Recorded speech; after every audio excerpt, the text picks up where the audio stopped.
উত্তর অথবা পশ্চিম দিকে পা রেখে ঘুমানো কি ঠিক হবে নাকি গুনাহ হবে? দেখুন, উত্তর অথবা পশ্চিম কোনো দিকে পা রেখে ঘুমানোর ব্যাপারে কোরআন এবং হাদিসে পরিষ্কার কোনো নিষেধাজ্ঞা নেই। উত্তর দিকে তো নাই, পশ্চিম দিকে বা কেবলার দিকে পা রেখে ঘুমানোর ব্যাপারেও কোনো পরিষ্কার নিষেধাজ্ঞা কোরআন হাদিসে কোথাও পাওয়া যায় না।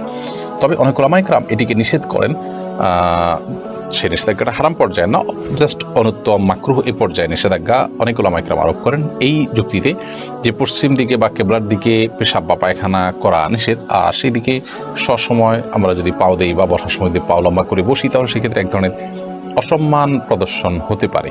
আপনার উদ্দেশ্য সেটা না হলেও দৃশ্যত সেরকম মনে হতে পারে। আমরা কোনো সময় ব্যক্তির দিকে পা দিয়ে বসি না সাধারণত, সেই জায়গা থেকে অনেকে এটিকে নিষেধ করেন। তবে কোরআন হাদিসে পরিষ্কারভাবে কেবলার দিকে পা দেওয়ার পর কোনো নিষেধাজ্ঞা নেই। যদি কেউ সেদিকে পা দিয়ে ঘুমান বা বসেন তাহলে সেক্ষেত্রে কোরআন হাদিসের খেলাফ করেছেন এমনটি বলা যাবে না।